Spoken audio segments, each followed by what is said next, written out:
mujeres que me ríen, mientras mis hermanos son bestias de carga, llevando riquezas que otros se guardan.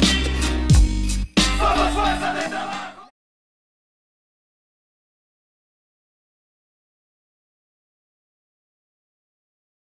Iniciativa, esta oportunidad se dio en la instancia de la reunión de algunos esfuerzos. Nosotros como Escuela Rogelio Tapia recurrimos a algunas personas conocidas, como los chiquillos de la librería Praxis, como a los chiquillos de la revista Bagual también, para trabajar en conjunto esto, y con la federación.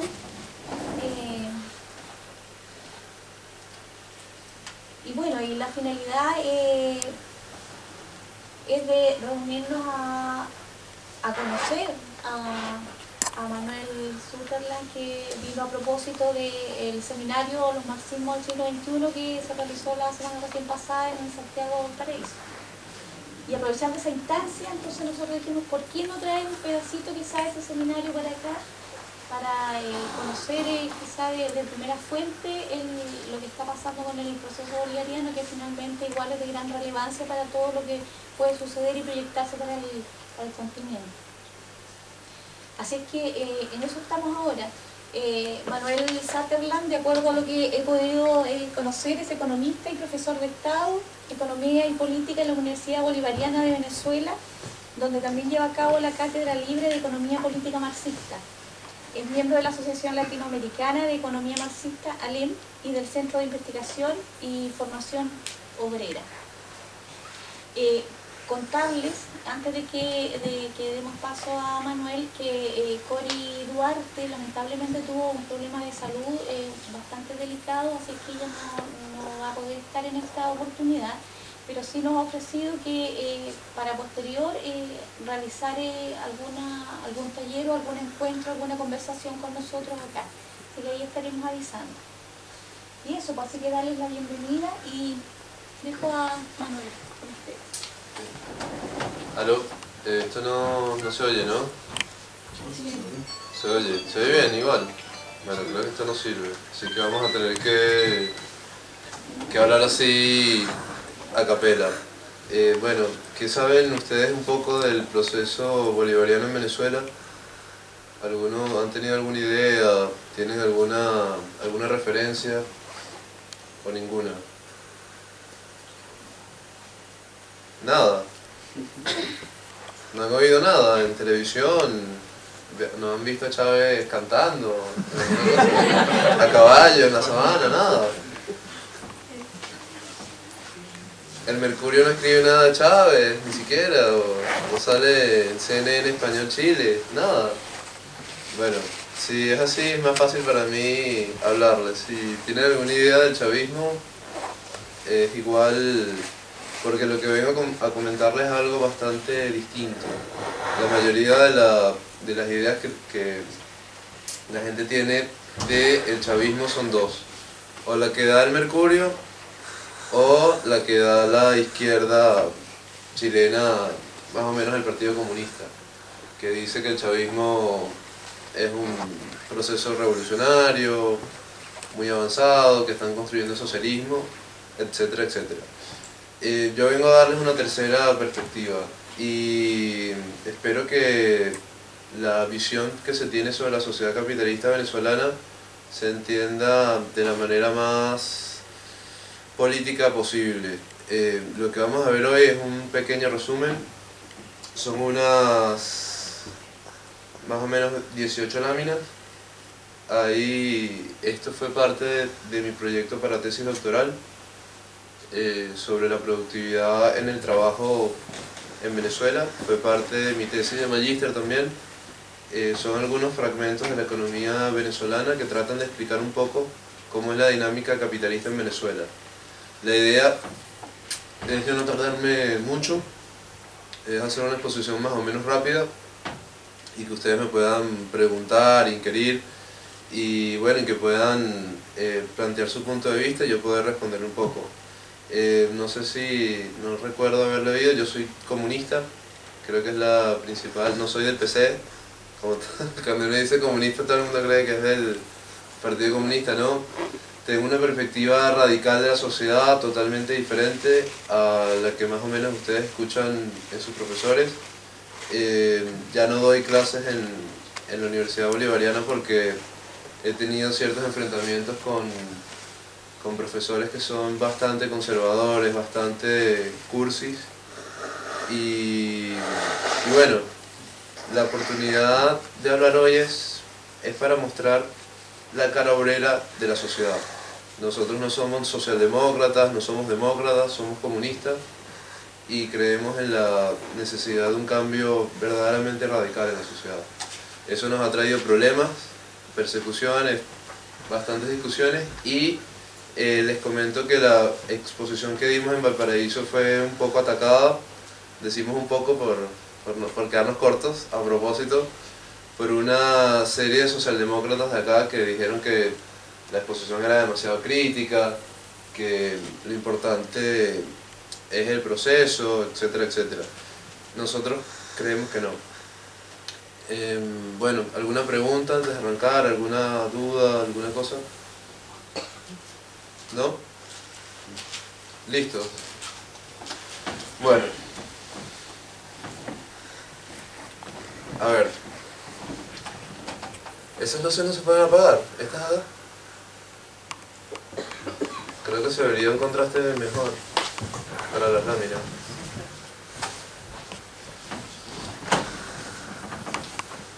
Bueno, lo que tienen acá es un gráfico que resume toda la producción del PIB en Venezuela desde el año 53 al año 2010.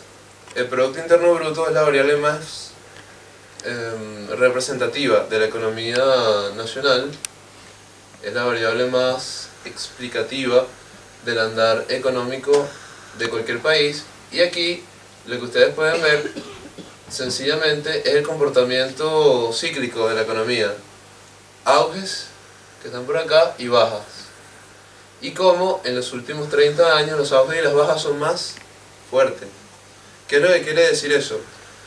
Que la economía capitalista, la sociedad capitalista, funciona a través de ciclos económicos, como le había dicho Marx, ciclos de auge y caída, donde la producción incrementa y decrementa.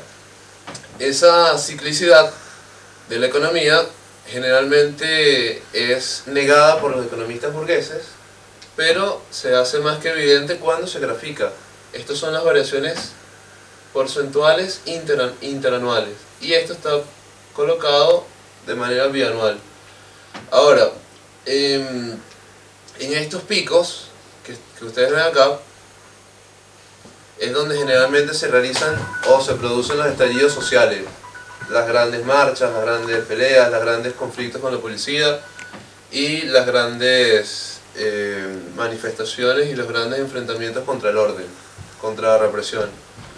Si ustedes grafican esto igual para la economía chilena, muy probablemente en estos sitios es donde va a estar los grandes eventos de golpe de estado, de lucha, de represión, etcétera, etcétera. Si la economía chilena viene en años de recesión o años de crecimiento, esto es muy importante saber, sobre todo para entender cuándo va a estallar otro momento de crisis y cuándo hay que salir a la calle. Ahora bien, la mayoría de la gente entiende que el chavismo ha nacionalizado la telefonía, un tercio de la telefonía, ha nacionalizado el cemento, ha nacionalizado la industria eléctrica, ha hecho ciertas nacionalizaciones. A pesar de que esas nacionalizaciones se han hecho como forma de compra, no son expropiaciones en realidad, todavía el gran porcentaje del Producto Interno Bruto pertenece al sector privado. Es decir, en esto que ustedes ven acá, el 71% del Producto Interno Bruto aún es privado. Es decir, que la gran parte de la economía venezolana es o está en manos de la burguesía.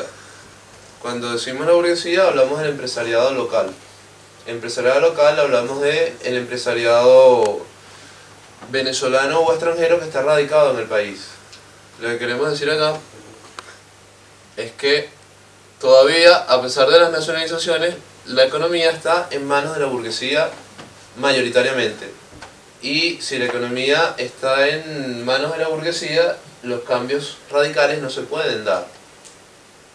En el foro se habla un poco de emancipación económica, pero si hablamos de emancipación económica de la clase obrera contra la burguesía, Venezuela todavía está muy cruda.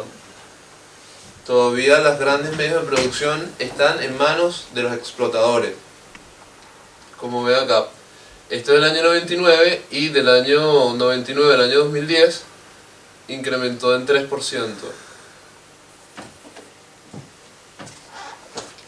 Ahora, fíjense, la inflación. Esta es una tabla de la inflación por los últimos 40 años, ¿no? Por los últimos 30 años, perdón. La inflación es uno de los fenómenos más graves de la economía capitalista. ¿Y qué implica la inflación? La inflación implica la pérdida del salario real, la pérdida de poder adquisitivo del salario. No sé si aquí hay solo estudiantes o también hay asalariados o estudiantes asalariados. Cualquier persona que recibe un salario entiende que el salario nominal que recibe se divide contra la variabilidad de los precios, el índice nacional de precios al consumidor en Venezuela, o lo que llaman comúnmente la inflación, y esa división, esa fracción, te da el salario real. A medida que los índices de inflación son más altos, tu salario real es más bajo. ¿Y qué significa un salario real más bajo? Que tú puedes comprar menos con el dinero que recibes. De manera insólita, un señor en Valparaíso me dijo que la inflación era un problema de economistas de Chicago y de Harvard y de no sé qué y de neoliberales, y yo le dije, mira, la inflación precisamente afecta a la clase obrera, al conjunto de asalariados de manera drástica. ¿Por qué esto? Porque la burguesía, el empresariado o la gente que tiene mucho dinero puede salvaguardarse de la inflación comprando euros, comprando francos suizos, comprando dólares. Pero los obreros que reciben salario, mucho mejor, los obreros que reciben salario no tienen cómo salvaguardarse de este fenómeno, de este flagelo, y ven cómo su salario real se desvanece. Sin ser chavistas, podemos decir que desde el periodo 99, que es donde entra el proceso bolivariano, que es entendido en toda Latinoamérica como el boom del progresismo, como la esperanza de los gobiernos democráticos y populares, la inflación ha sido mucho más baja que en gobiernos anteriores, por lo menos en el inmediato. Fíjense que en el año 94 de la crisis bancaria, crisis financiera, Venezuela llegó a tener 100% de inflación en un año. Eso quiere decir que todos los productos aumentaron en promedio 100% en un año, duplicaron su precio, su valor facial. La inflación del chavismo aún es mucho más baja que acá, pero sigue siendo la inflación más alta del mundo. Triplica a la de Botsuana y duplica a la de Ruanda, y es casi 80% más alta que la de Zimbabue, lo cual no es un indicador muy positivo, ¿no? Fíjense, la inflación acumulada de enero de 99 a abril de 2011 es de 972%. ¿Qué quiere decir eso? Que los precios crecieron 10 veces. Un precio que crece 10 veces es como si ustedes compraban algo en el 99 a 100 pesos y ahora les cueste 1100 pesos. Aunque el chavismo ha promovido varios aumentos salariales, aumentos del salario mínimo, todos los 1 de mayo, etcétera, etcétera, la inflación es todavía demasiado alta. Y esa inflación se ha ido tragando los aumentos progresivos que ha propugnado el gobierno de una manera progresista, pero no es suficiente aún. No es suficiente para la enorme cantidad de inflación acumulada que hay. Esa destrucción del salario. Ahora,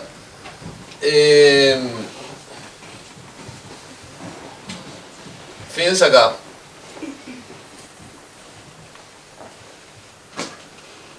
El M3, que es la línea verde, que está aquí, es casi exactamente igual a la base monetaria. Implica toda la cantidad de dinero en efectivo, cheques, depósitos a la vista, que existen en el país. Incluso algunas acciones relativamente líquidas. Esto es como el dinero que hay en la economía. ¿Qué sucede? Desde el 2005 al 2010, última data del Banco Central, eso ha crecido en 600%. Es decir, el gobierno bolivariano le ha dado al pedal de la máquina de hacer plata y la máquina ha empezado a trabajar 3 turnos, imprimiendo más y más billetes. Eso también pasa en Chile, por algunos estudios que he podido leer, de Orlando Caputo, no sé si lo conocen, y pasa en casi todos los países en la actualidad. ¿Qué sucede con esto? Cuando se imprime mucho más dinero efectivo del que es necesario, la inflación castiga. La inflación empieza a dispararse. Y fíjense, por ejemplo, en los alimentos y bebidas alcohólicas, en apenas un año crecieron en 41%. Eso es todos los alimentos y bebidas no alcohólicas que están incluidos en la canasta. Ese crecimiento implica que si un obrero tiene 100.000 pesos, esos 100.000 pesos compran 40.000 pesos menos que el año pasado. Si, para ponerles un ejemplo a nivel chileno, si un obrero con 100 pesos podría comprar 100 kilos de palta, por poner un número redondo, obviamente que no es así, porque 100 pesos es nada. Si un obrero puede con 100 pesos comprar 100 kilos de palta, en el año 2010, en el año 2011, con esos 100 pesos nada más podría comprar, en este caso, 59 kilos de palta. Pierde 41 kilos de palta, lo que nosotros llamamos aguacate y que ustedes llaman palta, que aquí es un poco más chico y más arrugado, ¿no? Eso es la inflación. Entonces, esta relación con la inflación es bastante evidente, pero no es la única.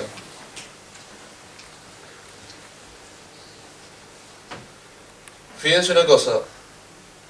¿Cuál es el problema más importante, a mi juicio, de esta situación? La falta de productividad. En Venezuela se está produciendo muy poco. Se está importando desde los lácteos, la leche líquida de Nicaragua, se están importando las vacas vivas desde Uruguay, se está importando de Chile manzanas, peras, kiwi y o incluso se está importando mucha carne y pollo de Argentina, por no decir que se están comprando incluso casas hechas a los rusos y a los iraníes y a los turcos. ¿Por qué se está haciendo eso? Porque no hay capacidad industrial, no hay capacidad de producción y eso no se debe precisamente al chavismo, sino se debe a la estructura económica del país, que medida en la encuesta venezolana por hogares de los establecimientos 2007-2008, que es la última que se realizó, de 471.000 unidades económicas, que es lo que el Instituto Nacional de Estadística llama empresas, solamente de eso el 85% de esas empresas se dedican a comercio, servicios y actividades recreativas. Es decir, solamente la actividad industrial representa un escuálido 6,33%.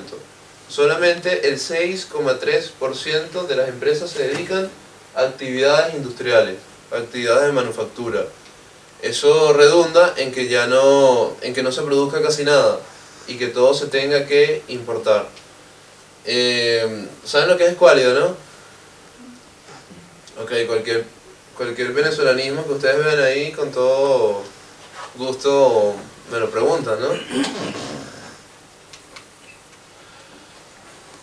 Ahora fíjense, otra de las cosas que pasa en Venezuela, de la gran mayoría de unidades económicas que existen de empresas, la enorme mayoría, más de un 92%, son pequeñas empresas inferiores, pequeñas empresas superiores, y solo hay apenas 5.000 de 420.000 empresas que tienen más de 50 y más de 100 empleados.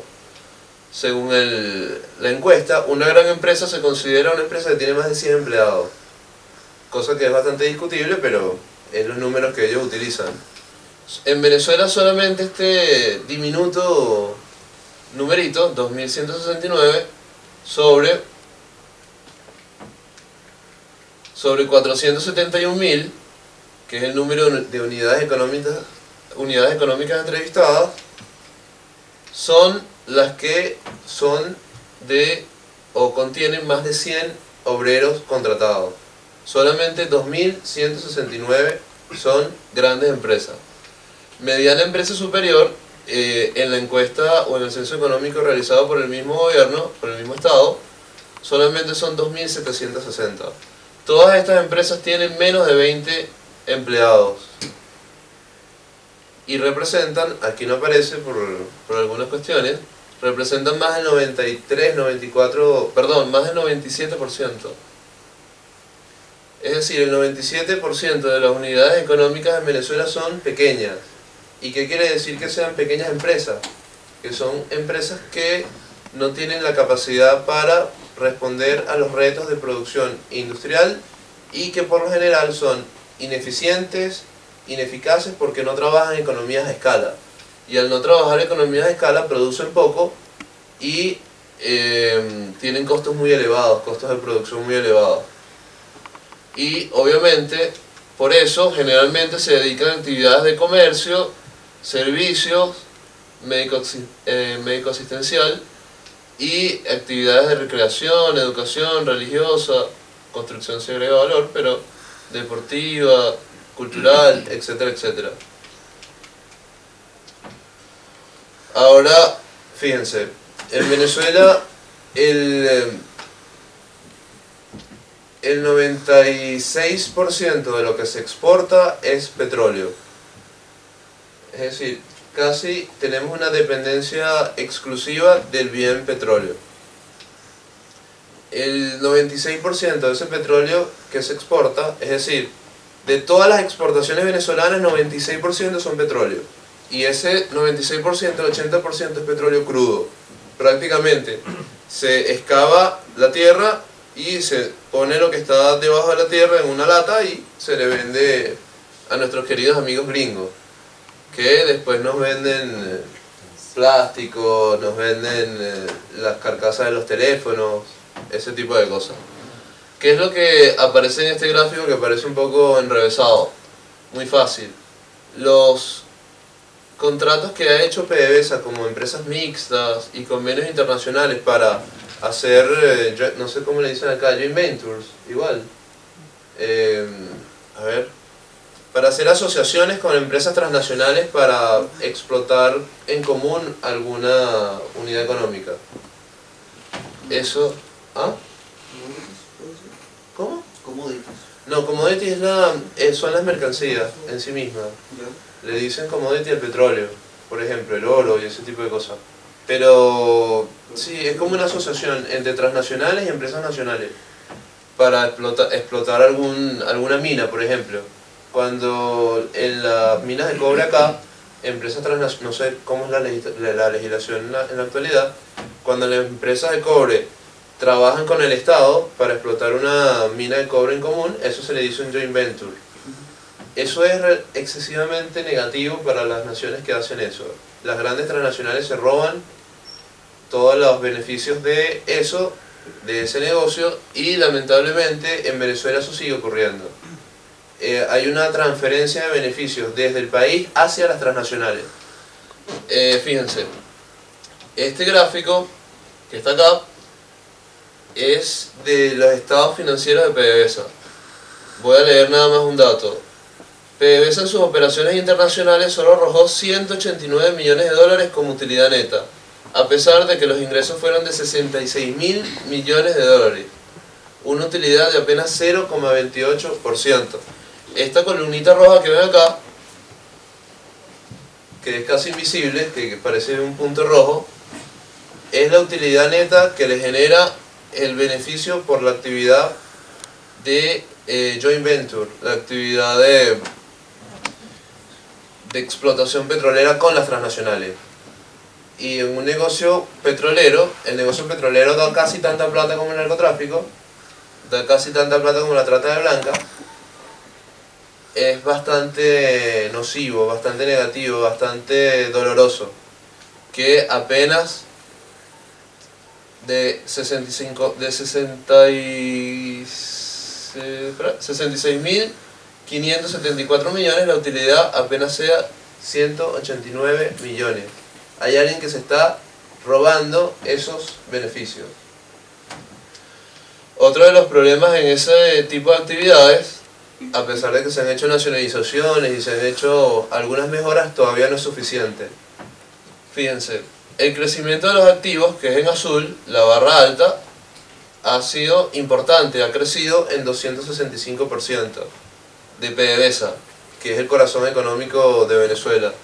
Pero el incremento del pasivo, es decir, las deudas financieras, las cuentas por pagar, ha sido de 405% del periodo 99 a 2008. 405%. Esto no está actualizado, pero la deuda que en 1999 era de 16.000 millones, ya actualizada a 2011, alcanza los 95.000 millones de dólares. Y eso es una plata que evidentemente ha servido para dar casa, construir vivienda, construir autopistas, una que otra, construir, dar alimentación, dar educación gratuita a cerca de 500.000 nuevos estudiantes en la Universidad Bolivariana de Venezuela, donde por decir estas cosas no me gané la confianza de mi amigo rector. Y bueno, se han hecho avances y es innegable los avances, pero es muy peligroso esto, es muy peligroso el enorme endeudamiento, y ya vamos a ver un poco por qué. Bueno, después lo explico. Fíjense esto. Gran parte de los dólares que han entrado a Venezuela por concepto de ventas de petróleo se han ido en las importaciones. Esta línea roja que ustedes ven acá. A pesar de que las exportaciones son aún superiores y la balanza comercial, la cuenta corriente todavía es superavitaria, el crecimiento de las importaciones de 2003 a 2008 ha sido de 328%. Ha habido un salto cuántico en las importaciones que se están haciendo, y la mayoría de esas importaciones las está haciendo la empresa privada. Esta barra roja que ustedes ven acá. Si voy muy rápido, ustedes pegan un grito o me gritan algo, me dicen ¡párate! Y yo con todo gusto retrocedo la lámina. Bueno, esta barra roja que ustedes ven acá son las importaciones que hace nuestra querida burguesía local, criolla, que ¿qué es lo que hace? Va a pedirle los dólares al chavismo a tipo de cambio preferencial, 4.30, y compra las franelas chinas que nos venden, que dicen Adidas y que dicen cualquier cosa, que cuestan más o menos $1 el kilo, porque eso, las camisetas, las poleras le dicen acá, ¿no? En Argentina dicen remera. Las poleras esas que venden acá de cuello redondo cuestan $2, $3 el kilo. Las hacen generalmente niños que son esclavos en el sudeste asiático y prácticamente no cuestan nada.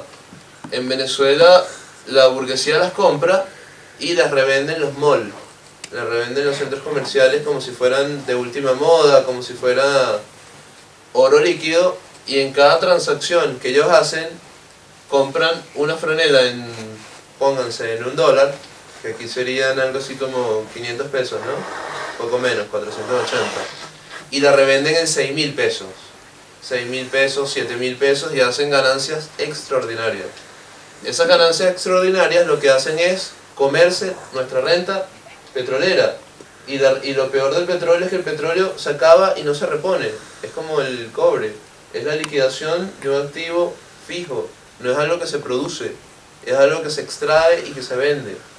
Y eso se va a acabar. Y cuando se acabe, ¿cómo se sostiene esto?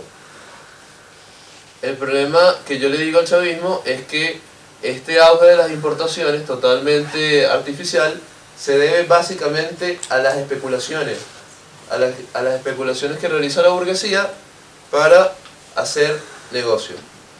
Ahora, mis amigos chavistas, porque sí los tengo, siempre me dicen, pero bueno, ¿y las importaciones y la deuda de Estados Unidos? ¿Por qué no hablas de la deuda de Estados Unidos? Entonces, bueno, vamos a complacerlos. Vamos a hablar de un poquito de la deuda de Estados Unidos con una lámina que se llama... Estos son el sector de créditos, el mercado de créditos y de deuda por sector, en billones de dólares. Estos son los hogares, estos son los consumidores, estos son las empresas no financieras, las empresas financieras, el Estado y el Estado central y los estados por separado, por regiones, como regiones le dicen acá, ¿no? Y este es el gobierno federal.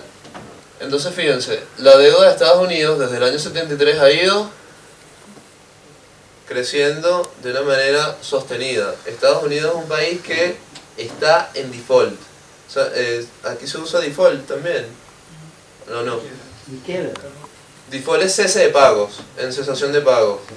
Ellos siguen pagando, pero ellos lo que hacen es pagar con la nueva plata que piden prestada. Es decir, ellos por ejemplo tienen que pagar en el año 2012 la cantidad de 100 millones de dólares en intereses, y ellos lo que hacen es pedir prestado, emitir nueva deuda, emitir nuevos bonos, y con esos nuevos bonos y nueva deuda que emiten, agarran el dinero y pagan la deuda. Y van echando la pelota hacia adelante, más y más. Según este cálculo que está hasta 2007, yo lo tengo hasta 2011, la deuda de Estados Unidos completa va por los 53 trillones de dólares. Billones de dólares, perdón. ¿Qué significa 53 billones de dólares? Significa que el PIB de Estados Unidos es 16 billones de dólares. Estamos hablando que la deuda sobre PIB ofrece un cálculo que es 360% de su PIB. Es la deuda de Estados Unidos. Me explico. Si Estados Unidos produce $1 en un año, ya debe $3.6 en ese mismo año. Esta deuda es absolutamente impagable. Es ridícula y no tiene ningún tipo de sentido financiero ni ningún tipo de sentido físico. Si ustedes agarran los billetes, esta cantidad de dólares, lo que pasa es que no tengo aquí esa gráfica, agarran los billetes de $100 y los ponen uno sobre otro, eso daría una cantidad de dólares que sería como 3 veces la Estatua de la Libertad, de lo alto que sería, y sería mucho más ancho que algo así como 100 camiones anchilargo.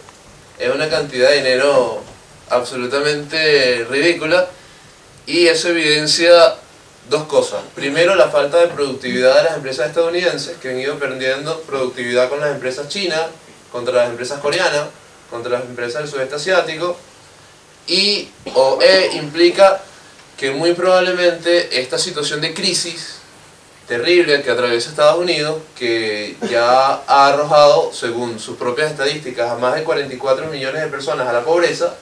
44 millones de personas es como el triple de la población de Chile, ¿no? Bueno, esa es más o menos la cantidad de personas que están pobres en Estados Unidos, según sus propias estadísticas. Eso significa que muy probablemente Estados Unidos pueda seguir renovando su estrategia militarista y puedan haber otras invasiones y otras cosas para poder salir de la crisis. Las guerras son elementos fundamentales para que el capital se recicle y para que el capital pueda eliminar capital sobrante y pueda relanzar un proceso de acumulación. Es una explicación que no vamos a dar hoy, pero la podemos dejar ahí para otras ocasiones. ¿Qué ha pasado en Venezuela? Ya para ir más o menos cerrando. El total de intereses pagados por la deuda externa para el periodo 99-2011 alcanza la suma de 26.000 millones de dólares. El desembolso total alcanza la suma de 46.000 millones de dólares. Fíjense, en apenas 12 años más o menos, Venezuela ha pagado 46.000 millones de dólares. pero su deuda externa equivale todavía a 26.000 millones de dólares, equivalía en esa época. Es decir, nosotros hemos pagado casi el doble de lo que debemos y todavía debemos lo mismo, porque gran parte de lo que se paga por deuda externa son intereses. Esos intereses es una cantidad realmente grotesca de la que se paga y que se traslada a la burguesía financiera del mundo. Fíjense ustedes que tratan bastante el tema de la educación. Hay universidades en Venezuela cuyo presupuesto es 2 millones de dólares y tienen más de 20.000, 30.000 alumnos. Entonces, con una cantidad, nada más con el 10% de lo que se le pagó a todos estos ampones, a todos estos delincuentes financieros mundiales, con el 10% de eso, se hubieran construido por lo menos unas 100 universidades. Cuando ustedes le dicen que no hay plata para la educación, le están mintiendo, porque la plata existe, el dinero existe. Lo que es una decisión política de privatización y de vivir de la explotación del alumnado. Yo, que conozco un poco esta situación, me he quedado sorprendido de la capacidad con que están estafando a millones de estudiantes acá en Chile por la cuestión de los créditos y la cuestión del avance en la privatización de la educación. Ahora bien, fíjense en una de las cosas. Venezuela está pagando 13,3% de interés. Esto que ven acá, este yield, que es como rendimiento. Si nosotros pedimos 10.000 millones de dólares para enero del año 2011, por ejemplo, para diciembre del año 2011 tenemos que pagar 1.300 millones de dólares. Nada más en concepto de intereses. Eso es una tremenda estafa. ¿Y por qué es una tremenda estafa? Porque países como Colombia, que tienen una guerra civil, apenas están pagando rendimientos de 4%, mientras nosotros estamos pagando rendimientos de 13%. ¿Y por qué eso? Porque las calificadoras de riesgo son estadounidenses, son las mismas que cobran a los países endeudados. Ahora, ya para cerrar, quedan solamente dos laminitas. Fíjense lo que decía Marx. Marx decía en el Capital, la ley de concentración y acumulación de capital. Eso es fundamental. ¿Qué implica eso? A medida que avanza el desarrollo de la acumulación de capital, hay menos empresas, menos capitalistas, pero son mucho más fuertes, son mucho más sólidos. Aquí hay mucha gente joven, pero la gente con mayor edad debe recordar que hace, no sé, supongo, 50 años en Chile había muchas pequeñas boticas, ¿no? Farmacias chicas, ¿o no? Debe haber, supongo. Pero a medida que la competencia capitalista avanza, las farmacias chicas son destruidas y empiezan a hacerse grandes conglomerados, grandes oligopolios. Y yo no sé, aquí hay un número verdaderamente grande de farmacias, no sé por qué tanto. Sí, cada vez que camino veo una farmacia en cada esquina. No sé si aquí hay mucha gripe o se ve el clima. Pero bueno, esas farmacias, Farmaverde, hay otra que era como roja, de aviso... ¿Cómo se llama? Ahumada. Ahumada, exacto. Ahumada, Farmaverde y otra... Sakura. Cruz. Cruz Verde y Sakura. Exacto. Entonces, lo mismo pasa en Venezuela. En Venezuela habían, hace 30 años, claro, yo hace 30 años estaba muy pequeño, quizás no había nacido, pero bueno, habían muchas boticas. Y esas boticas fueron destruidas por el capital más concentrado y más avanzado. Y solamente en Venezuela existen Farmahorro, Farmatodo, Farmacia SAS y Provemed. Todas las demás son o fueron exterminadas. En Estados Unidos, en Europa pasa lo mismo. ¿Eso qué es lo que indica? A medida que el capital avanza, se va destruyendo a sí mismo, se va comiendo a sí mismo y se va concentrando, se va haciendo más poderoso por unidad, pero va destruyéndose a sus pares. Por ejemplo, en Estados Unidos en 1920 había más o menos 128 empresas que hacían, 128 empresas grandes que ensamblaban autos. ¿Cuántas empresas hay ahora en Estados Unidos que ensamblan carros?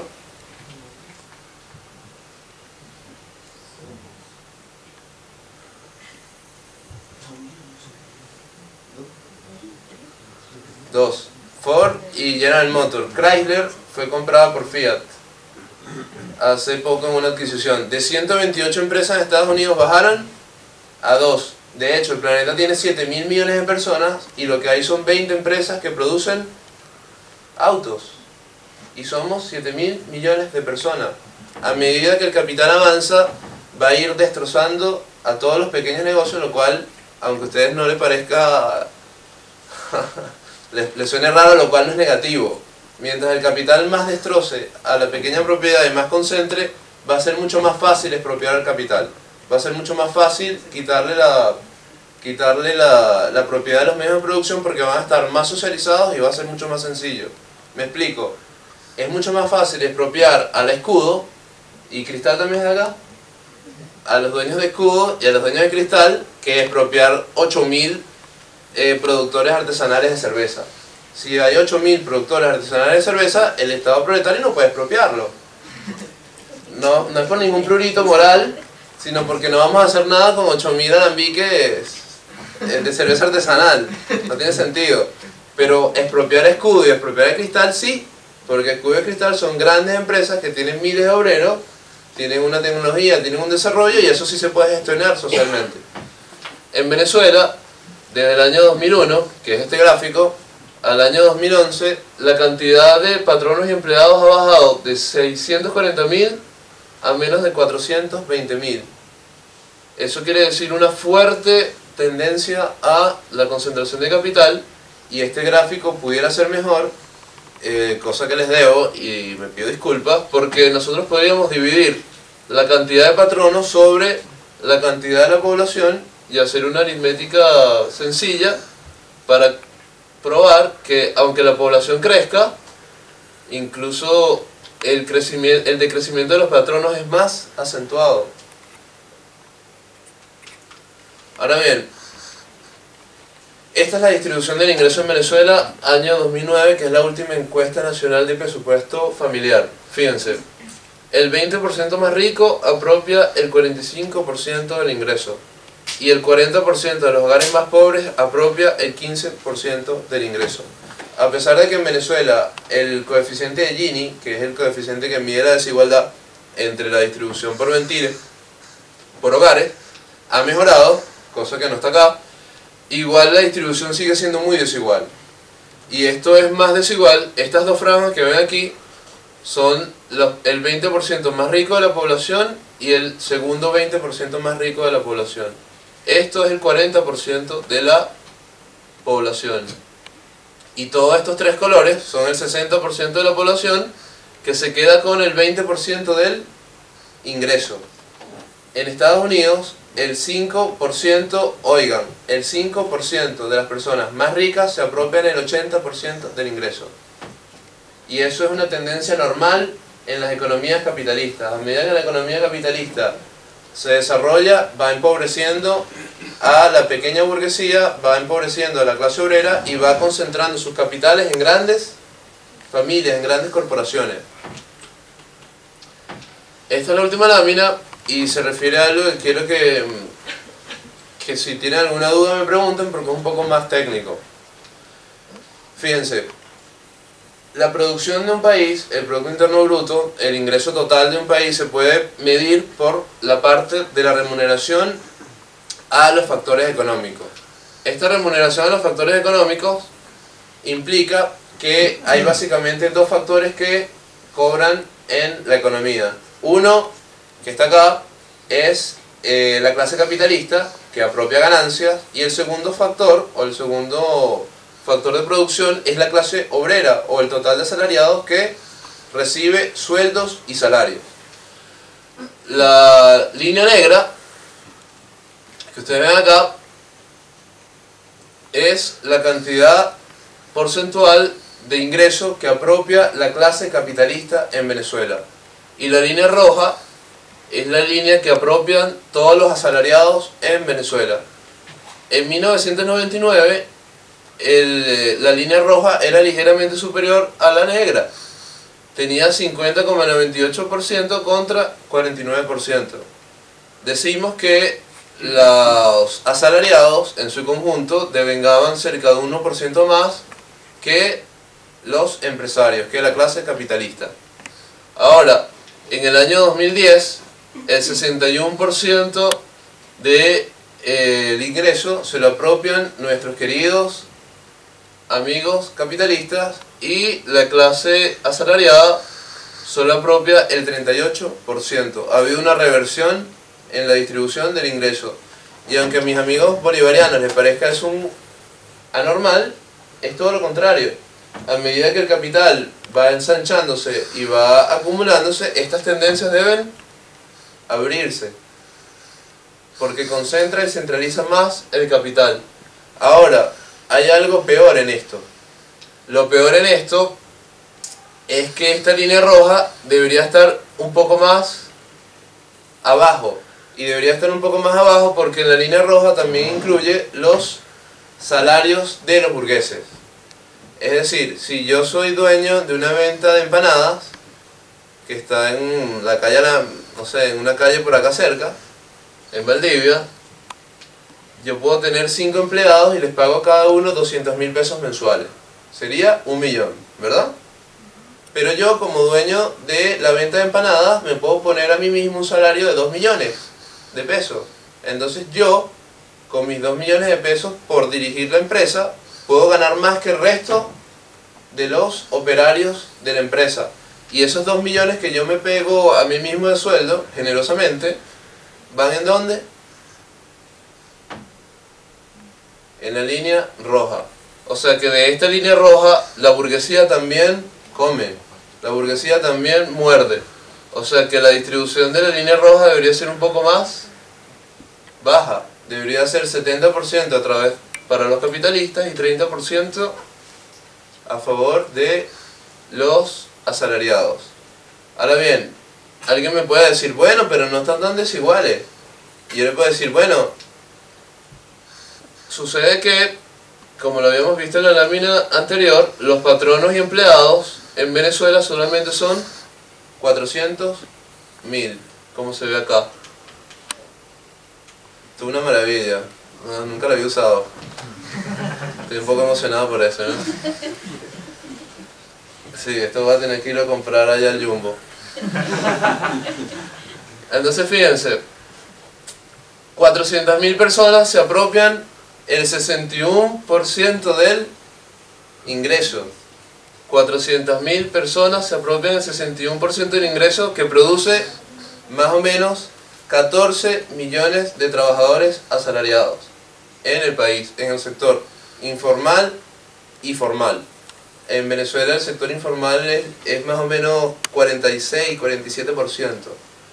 Es decir, entre 13 y 14 millones de personas devengan el 38% del ingreso y 400.000 devengan el 61% del ingreso. Por eso, el título de mi libro, La alienación en el trabajo, la esclavitud asalariada, nos indica que todos los trabajadores, todos los obreros somos explotados, somos víctimas del capital. ¿Qué queremos decir con esto? Que aunque el gobierno bolivariano plantee propuestas progresistas, ayude a la gente más pobre entregando becas, haya hecho un programa de alfabetización masivo, etcétera, etcétera, no es suficiente. No es suficiente, hay que hacer mucho más. ¿Y por qué hay que hacer mucho más? Porque estas situaciones que se ven acá se van a ir ampliando. Y estas situaciones se están viendo en un contexto donde en 1999 el barril de petróleo costaba o se vendía a $10. Ahora se vende a 120. Y todavía los cambios no han sido realmente estructurales. ¿Qué es lo que queremos decir? La única posibilidad para que nosotros como clase obrera, como víctimas del capital, nos sacudemos o nos podamos sacudir la dominación del imperialismo, de la burguesía mundial, es la revolución socialista. No se caigan a cuentos. La única posibilidad de tener educación gratuita, de calidad, y la única posibilidad de poder llevar sus reivindicaciones al máximo es la revolución socialista. Y la revolución socialista no es un hecho democrático. No le vas a decir a Piñera, Piñera, por favor, danos tus empresas o retírate del poder. Porque no funciona así. La revolución socialista es un hecho violento, es un hecho donde la lucha de la clase obrera se da contra la clase capitalista y evidentemente como la clase capitalista no quiere soltar sus beneficios, porque si yo fuera uno de estos 400.000 que están acá, no quisiera pagarles a los 14 millones de obreros que trabajan para mí, por ello la lucha de clases, la revolución es eminentemente violenta.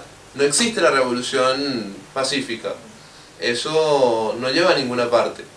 ¿Y qué queremos decir con esto? Que lamentablemente, aunque somos amantes de la paz, tenemos que armarnos de la más absoluta convicción de que la pelea será hasta el final.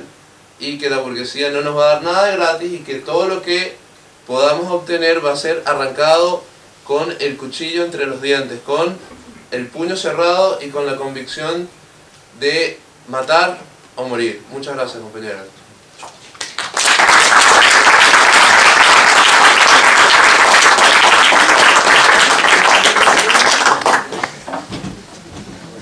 Gracias, Manuel. Sí, la idea es que ahora nosotros nos demos la posibilidad a nosotros mismos de generar una discusión en torno a lo que se ha dicho acá. Aun cuando la primera parte tenemos que reconocer que quizás ahora los que somos o desconocemos los asuntos técnicos de la economía requiere un poco más de tiempo quizá para comprender. Pero finalmente los conceptos que se han arrojado igual permiten poder elaborar quizá algunas preguntas y confrontar algunas opiniones para el caso de que no hubiese quizá acuerdo en algunas cosas. Lo importante es eso, chicos y amigos, compañeros, que podamos aquí abrir un debate en relación con lo que se acaba de plantear, porque es fundamental justamente en estos momentos cuando acá mismo estamos viviendo situaciones de mucho acoso, atropello y violencia contra las personas cuando nos manifestamos por defender nuestros derechos y expresar nuestras demandas. Así que se deja abierto el espacio, el momento para que conversemos, discutamos, hablemos. Yo tengo una... respecto a la... Son dudas en realidad respecto a la presentación. A ver si me puede ayudar con me llamó la atención, por ejemplo, cuando mostraste el gráfico de la inflación, que había una fuerte baja en el año 97, creo. Precisamente justo antes de comenzar todo el proceso chavista, digamos. En Venezuela eso se atribuye a algo, o sea, ¿podría tener una explicación a esa baja? ¿Solamente? No, es que tengo varias. Ah, bueno, pero tíralas todas a nivel de metralleta.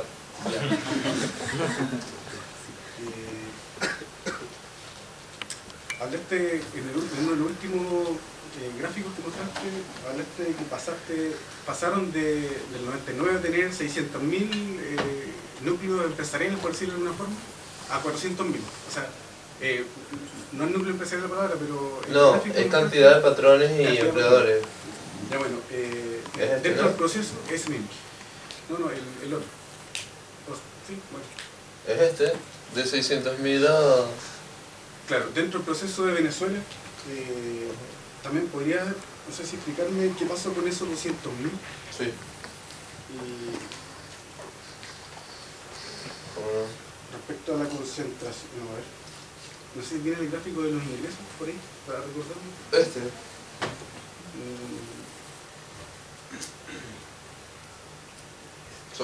Este.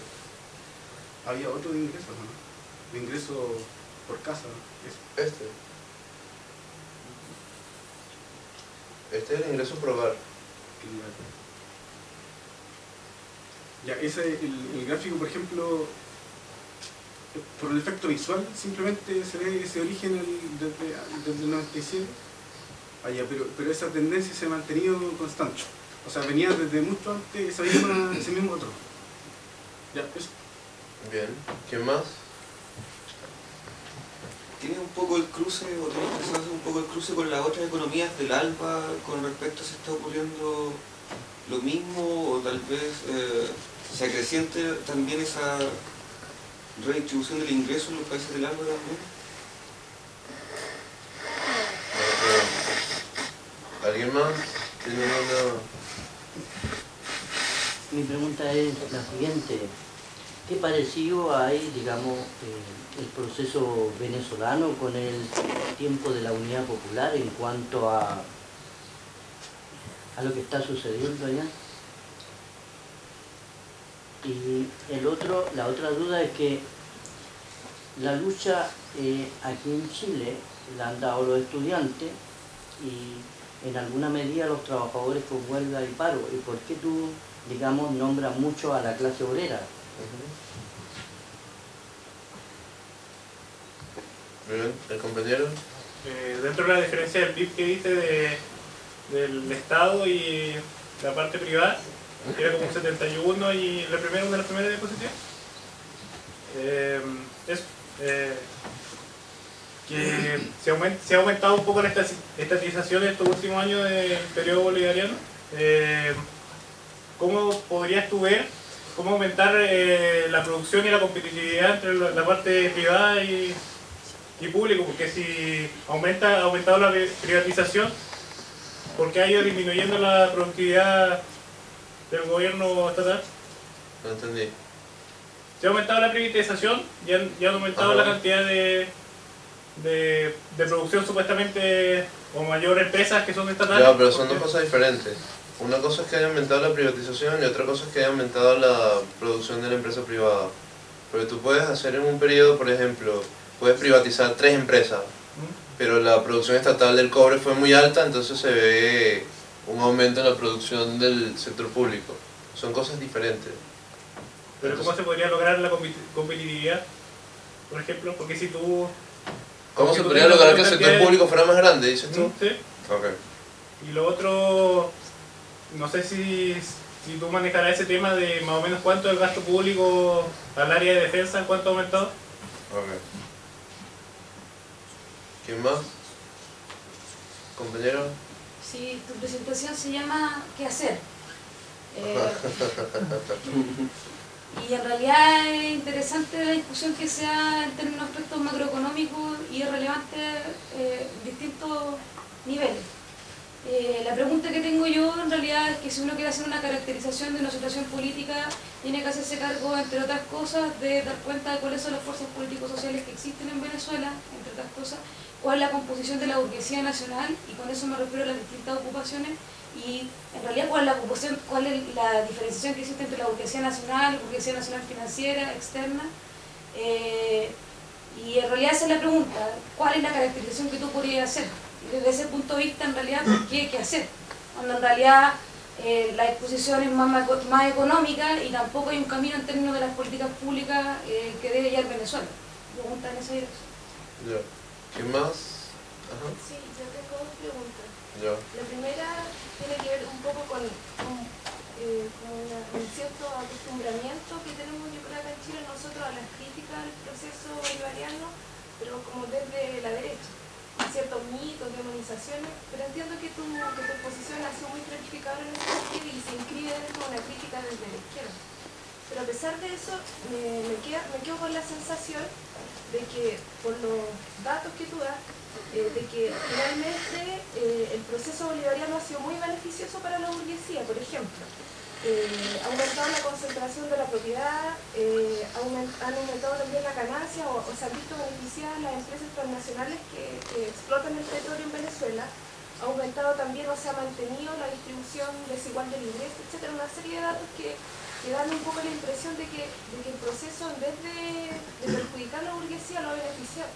Entonces, en ese sentido me queda la duda respecto de por qué existe tal hostilidad de parte del imperialismo internacional, de los gobiernos latinoamericanos que son más de derecha y de la misma burguesía nacional respecto al proceso bolivariano. Eso por una parte. Y por el otro lado, también relacionado con la pregunta del qué hacer, ¿cuáles son las proyecciones que tú ves del proceso bolivariano, pero ocupando lo que ya existe existe, el proceso que se ha echado a andar, ¿existen en tu opinión posibilidades de profundizar ese proceso o realmente se trata de inventar una nueva estrategia y hacerlo por otro camino? Bueno, bien, bien. Buena pregunta. Excelente. ¿Quién más?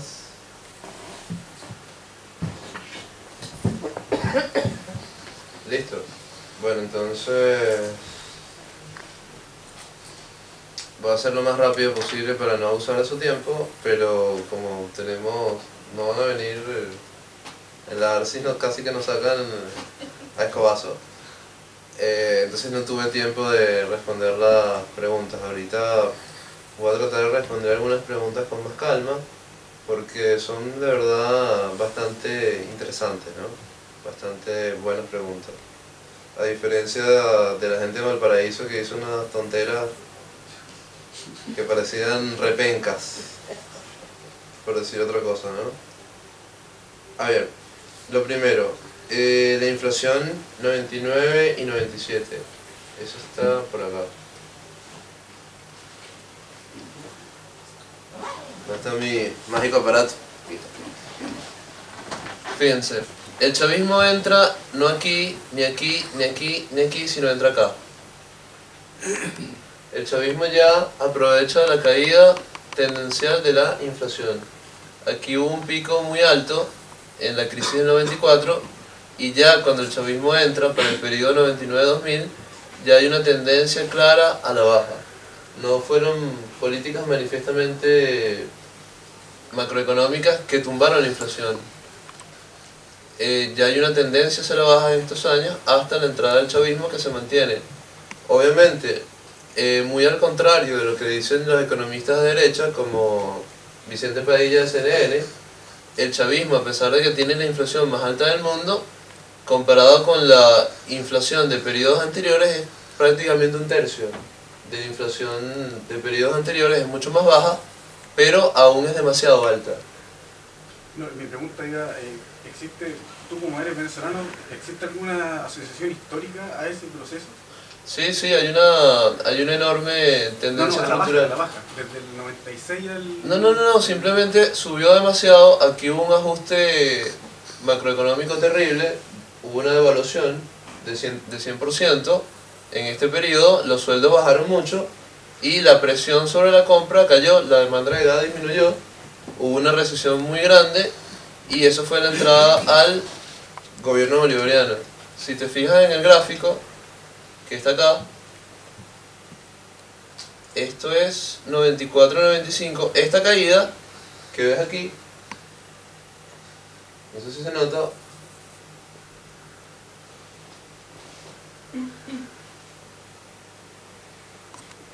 esta caída que ves acá, este pico, es este pico.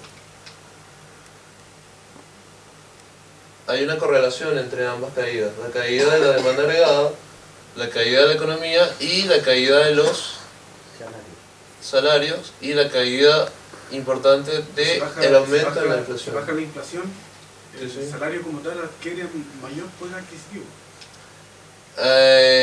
Sí, pero había perdido mucho y esta disminución de la inflación sigue cayendo, el salario no gana poder adquisitivo, todo lo contrario, sigue perdiendo pero pierde menos.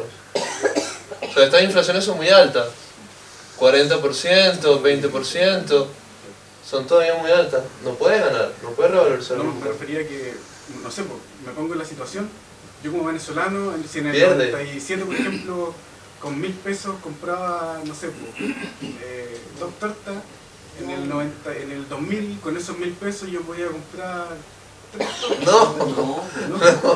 No, sigue perdiendo. Cada porcentaje de inflación interanual es una pérdida para el salario real. Porque son disminuciones. Si por ejemplo esto fuera 1%, 2%, 3%, igual pierde eso. Pierde 1%, 2%, 3%, 4%, 5%. Cada una de estas pérdidas son pérdidas del salario real. Y esto que se da acá, o este auge que tú ves aquí, no es una ganancia del salario real. Pero en la práctica, disculpa... No en la práctica, a eso nos referimos. Entonces, en la práctica, ¿qué es lo que el ciudadano corriente ve en esa subida y bajada? En la subida tenemos claro que el poder adquisitivo disminuye, Ajá. ¿cierto? Y en la bajada disminuye, pero disminuye menos. Siempre disminuye. Aquí disminuye 70%, aquí 30%. Aquí disminuye 100%, aquí disminuye 31%. Ya, así, ahí, vale. Aquí disminuye 14%, aquí disminuye 31%. La idea es que no disminuya. O sea, la única forma de que el obrero gane en su salario real es que esto sea negativo. Bueno, eso es deflación. Que haya deflación, exactamente. O que sea cero y se mantenga al menos. Bueno, muy bien. Ahora, la caída del número de empresarios, ¿verdad? Esto que ustedes ven acá. Estos son la totalidad de burgueses en Venezuela, según el inefable Instituto Nacional de Estadística. 600.000 y bajaron a 400.000. ¿Qué explicación se le puede dar? La que habíamos manejado. La ley de acumulación capitalista que explica la concentración y centralización de capital. A medida que los capitales van creciendo, se van concentrando y centralizando. Y van apartando a los capitales menos competitivos. Los capitales que se quedan rezagados en eficiencia y eficacia van muriendo. El grande se come el chico. Dicho de una manera más biológica, más National Geographic.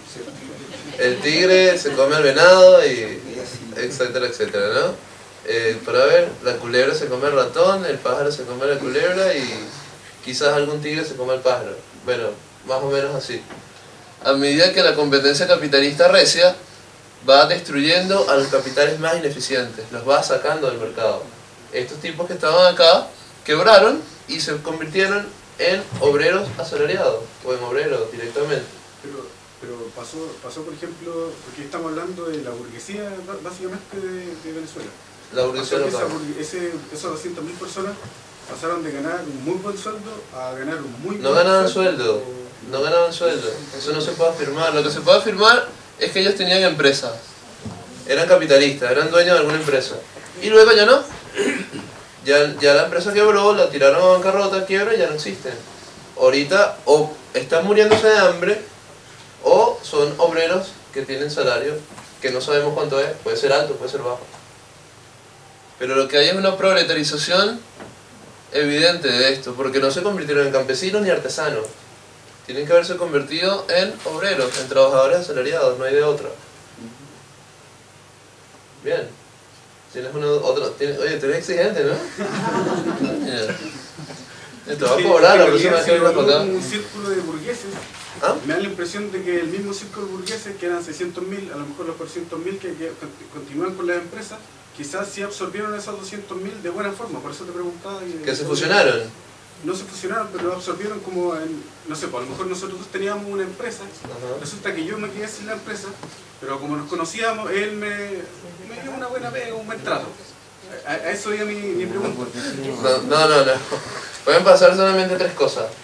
Una, que quiebres y te conviertas en un obrero. Dos, que quiebres, mueras y también salgas de la estadística. Te suicides, te tiras por la ventana, como hacen los japoneses, te hagas un harakiri y mueras. O tres, que el amigo tuyo, que está a tu lado, te compre una empresa y te convierta en su mucamo, su servidumbre o su director de la empresa, dependiendo de la generosidad del amigo tuyo. En los tres casos, desapareces de acá. En el cuarto caso que puedes aparecer es si él se hace socio de tu empresa, pero si él se hace socio de tu empresa, tú sigues siendo capitalista y sigues estando en esta estadística. Esos 200.000 tienen que ser personas que dejaron de ser burgueses, por alguna u otra razón. La razón que yo doy específica es la concentración y centralización de capital. Obviamente, pudo haber habido algún burgués que encontró a su mujer montándole cacho y le pegó un tiro a la mujer y se suicidó y salió de aquí. Pero ese no es el caso, más común.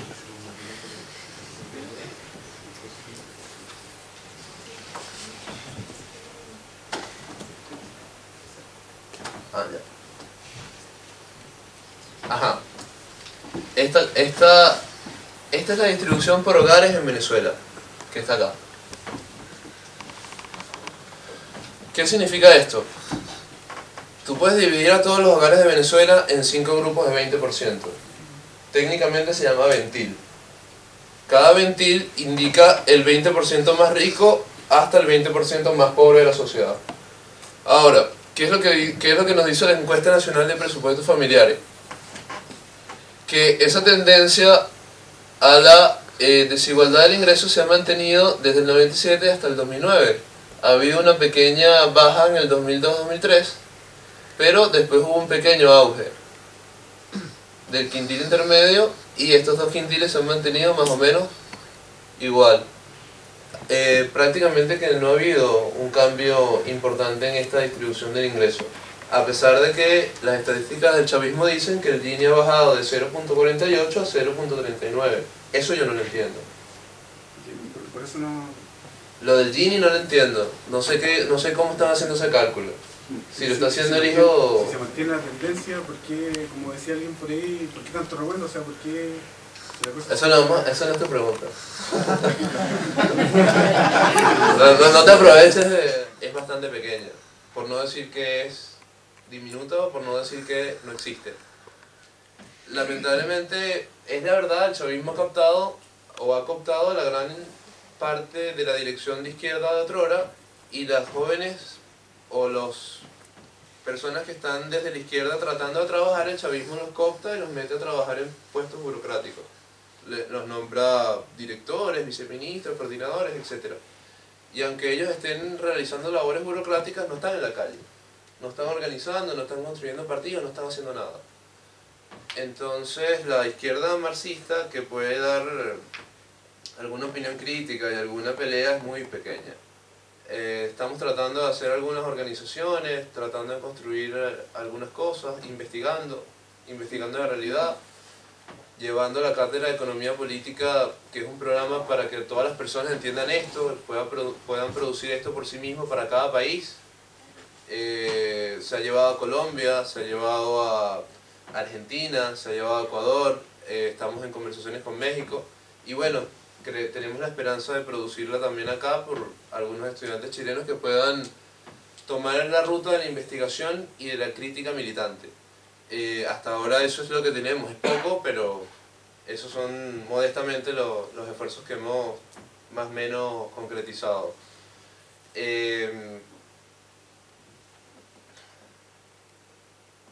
Bueno, el proceso es muy benéfico para la burguesía, sí. Obviamente que la burguesía se ha llenado los bolsillos, pero no es por culpa del chavismo, es por culpa de la dinámica rentista petrolera de la economía. Si no estuviera el chavismo también hubiera llenado los bolsillos, porque se vende mucho petróleo y ese petróleo va a parar a algunas manos. No va a parar a manos obreras, va a parar evidentemente a manos de la clase capitalista, como pasa en los Emiratos Árabes Unidos, en Arabia Saudita, en Kuwait. Por ejemplo, en Arabia Saudita hay como 150.000 príncipes que reciben como mínimo $50.000 mensuales. ¿Y qué pasa con el pueblo de Arabia Saudita? Mesoneros, jardineros, prostitutas, pura gente empobrecida. Entonces, ¿qué podemos decir? Obviamente que sí, que la burguesía se beneficia. ¿Y por qué la burguesía odia al chavismo? Eso también me lo preguntaron en Valparaíso, me dijeron, ¿por qué si la burguesía ha ganado tanto odia al chavismo? Y yo le dije, mira, la burguesía odia a Obama en Estados Unidos, y nadie puede decir que Obama ha perjudicado a la burguesía estadounidense. La burguesía todos los días le tira propaganda, se mofa de él, lo coletea, etc. Y Obama es una persona de total servicio al capital. El hecho que un gobierno favorezca a la clase capitalista, quizás sin quererlo, quizás queriéndolo, no quiere decir que toda la clase capitalista te apoye en bloque. Es imposible que una clase capitalista te apoye en bloque. Siempre hay fracciones de la burguesía que pelean entre sí por intereses de poder, y unas ganan y otras pierden. Otras tienen sus proyectos propios. La burguesía financiera y de telecomunicaciones tiene un proyecto que cree superior al chavismo para ganar más, y quiere apartar al chavismo del camino. Igual, muchos presidentes burgueses han sido sacados por la misma burguesía. Y eso, por ejemplo, Carlos Andrés Pérez en Venezuela en el 89 lo sacó la burguesía. Y era un presidente que había hecho reformas ultra neoliberales al estilo de Carlos Menem. Entonces, no, el hecho de que la burguesía detesta el chavismo no quiere decir que el chavismo sea revolucionario. Que el chavismo ha hecho sus progresos, que ha distribuido la renta entre los más pobres, eso no lo negamos. Que hay importantes programas sociales que se han levantado y hay importantes avances, sí, pero para nosotros no es suficiente. Ahora, ya para finalizar,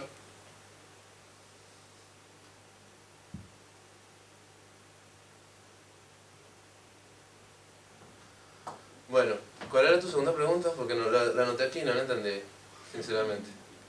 Sobre las proyecciones del proceso bolivariano. Te preguntaba si, en tu opinión, se puede sacar algo de lo que hay, se puede profundizar a partir de lo que hay, o Muy hay bien. que inventar una estrategia. Menos mal que tienes buena memoria, sí, tienes razón. Aquí anoté algo como posibilidad de PROCT, pero no era ni parecido ni cerca. Menos mal que te pregunté. Sí, el chavismo tiene una base popular muy honesta. Tiene una base popular y media que está trabajando para echar el proceso hacia adelante.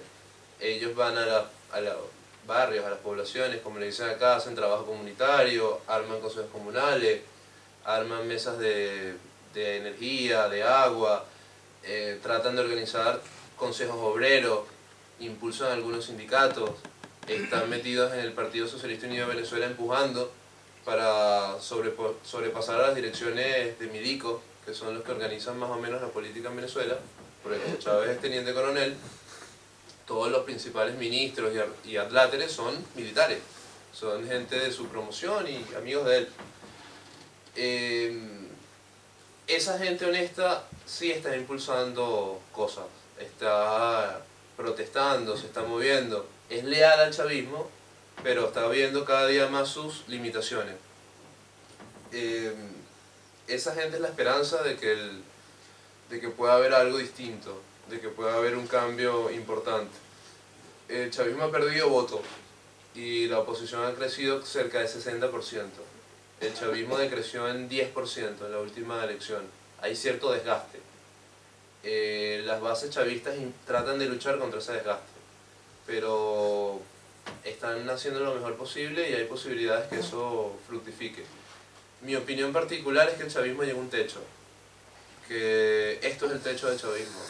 La distribución de la renta, comprarle casas a la gente, ponerle profesores económicos, hacerle asistencia social, ambulatorios con los cubanos, operaciones de ojos a algunas personas. Para mí ese es el techo del chavismo. Yo no he visto un proyecto más avanzado, no he visto propuestas más avanzadas, y nosotros que proponemos algo que no es ni comunista ni estalinista, como es el monopolio del comercio exterior, prácticamente no nos oyen y no quieren cambios importantes. En mi criterio, el chavismo quiere ya la pax social a la romana. Quiere que todo el mundo se quede tranquilo y que todo el mundo no grite, no alborote, no queme cauchos, no proteste, no salga a la calle y seguir las cosas como están para poder reelegirse y seguir administrando el poder poco a poco. El chavismo lanzó una enmienda que el pueblo apoyó y votó, donde decía que todos los funcionarios públicos pueden ser reelectos indefinidamente. Entonces, ya el chavismo lleva cerca de 13 años más o menos, y ya ganó esta última elección el 7 de octubre y va para 19 años, ganó 6 años más. El proyecto parece ser la sostenibilidad de Chávez en el poder y que él haga lo que él considere necesario, pero el socialismo no se ve por ninguna parte. La necesidad de confrontar a la burguesía no se ve por ninguna parte. Más bien se ven procesos de alianza, procesos de diálogo, procesos de concertación y procesos para que no haya alboroto. Bueno, yo creo que con eso es suficiente. Creo que respondí todo, si no me equivoco. Creo que faltaba algo del ALBA, ¿no? Ahorita que estoy viendo. Sí, ahorita, ok. Lo del ALBA. El ALBA es un proyecto simpático, es un proyecto interesante, tiene sus colaboraciones, sus cosas. Sin embargo, mientras esto no cambie, el ALBA va a ser algo muy chico y las transacciones capitalistas a través de los dólares, de los euros, del gran capital transnacional va a ser la mayoría. Mucha gente pregunta por Mercosur. Mercosur, el comercio que se da dentro de Mercosur, que ya Venezuela es miembro activo pleno, el 90% de ese comercio lo hacen las grandes transnacionales. Volkswagen en Brasil, Hyundai Argentina, Monsanto Uruguay, etcétera, etcétera, porque tienen los capitales capaces de comerciar. Mercosur y esas organizaciones de comercio abierto son hechas o fueron diseñadas por los gobiernos más neoliberales de la historia latinoamericana.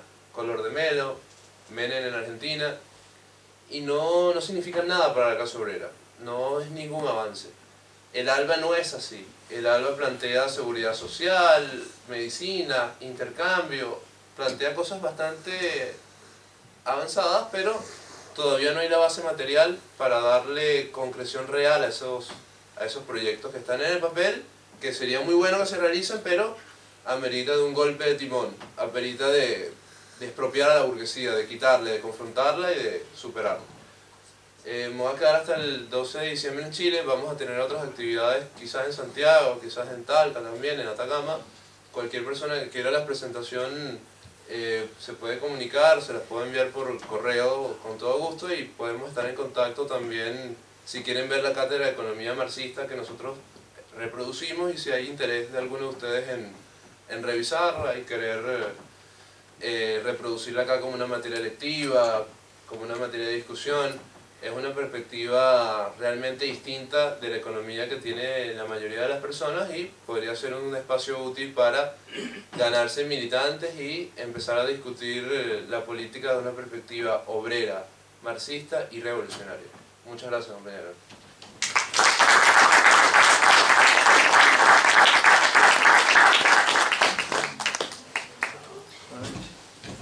Agradece a todos la presencia, compañeros.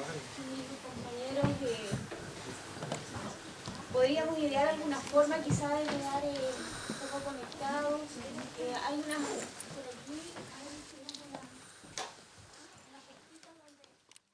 ¿Quieres que me ría? Mientras mis hermanos son bestias de carga, llevando riquezas que otros se guardan.